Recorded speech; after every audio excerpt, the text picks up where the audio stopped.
अस्सलाम वालेकुम class 6 students, welcome to my YouTube channel. Students, आज हम लोग चैप्टर 3 यूनिट 3 जो हमारा है रेशो एंड प्रोपोर्शन, इसके बारे में थोड़ी सी डिस्कस करेंगे। वर्ड यूज़ हुआ रेशो। स्टूडेंट थोड़ी इसके मुतल्लिक़ गुफ्तगू कर लेते हैं। रेशो क्या है बेटा? रेशो कंपैरिजन है, मवाजना करना। क्या कहते हैं? कंपैरिजन को कहते हैं। अब किस किस्म का comparison? It is a comparison of two quantities. दो क्वांटिटीज़ के दरमियान में कंपैरिजन है, जो कब हासिल होती हैं? Obtained by division. जब हम इनको डिवाइड करते हैं, ठीक है, बाय अनदर क्वांटिटी। जब हम एक क्वांटिटी को किसी अदर क्वांटिटीज़ पे डिवाइड करते हैं तो हमारे पास जो उनकी जो निस्बत हासिल होती है उसको बेटा हमारे पास रेशो कहा जाता है। यानी कि सिंपल वर्डिंग में हम कह सकते हैं the ratio is a comparison of two similar quantities.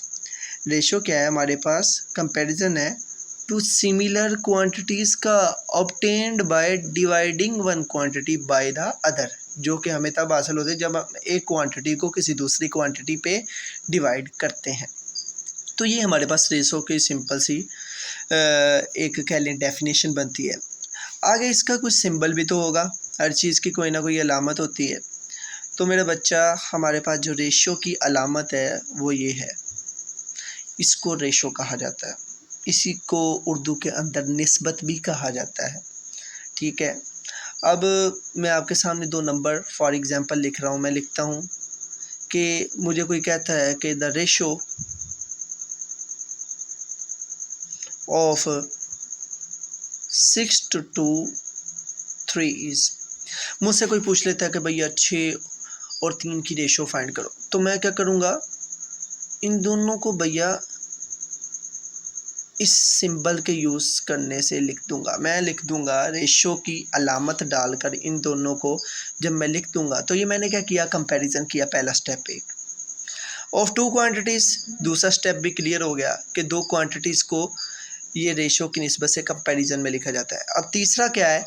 इसको सिंपलेस्ट रेशो में कन्वर्ट करना। टॉपिक भी हमारा यही है क्वेश्चन नंबर 1 के अंदर कि सिंपलेस्ट रेशो कैसे हासिल होती है। बेटा सिंपलेस्ट रेशो हासिल करने का सबसे आसान तरीका ये है कि two similar quantities obtain by dividing by one quantity by the other.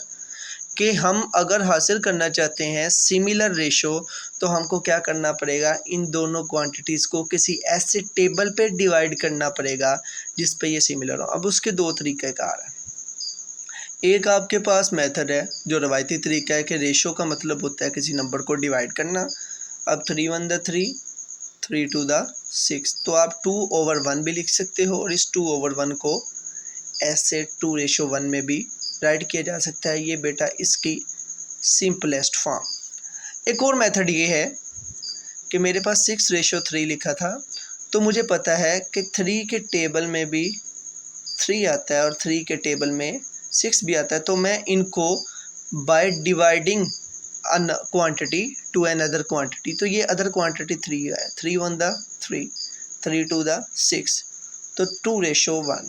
अब जो मेथड आपको आसान लगे मेरे बच्चों ने उस मेथड को अडॉप्ट कर लेना है और एक्सरसाइज को सॉल्व करना शुरू कर देना है। मेरे पास है जी एक्सरसाइज, मैं आपके सामने स्टार्ट करने जा रहा हूँ। भैया 1 2 3 पेज को जंप किया मैंने। अब एक्सरसाइज है मेरे पास 1.3। हम इसको स्टार्ट करते हैं। मैंने लिखी है जी भैया आपके सामने एक्सरसाइज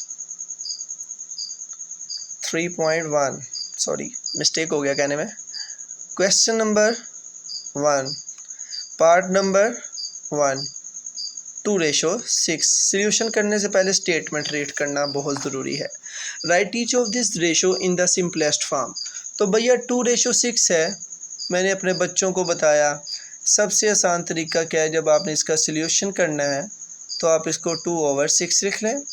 2 1 द 2, 2 3 द 6। बेटा 1/3 है, इसका मतलब इसको 1:3 भी लिखा जा सकता है। तो this is our required solution. आगे देखिए पार्ट 2 देखो, बहुत आसान है जी। 4:20। तो सिमिलर क्वांटिटी को सिमिलर टेबल पे, यानी कि आप कह लें कि ऐसा टेबल जो बोथ क्वांटिटीज़ का डिवाइज़र हो उस पर डिवाइड करने की कोशिश करनी है। ये 4/20 है जी।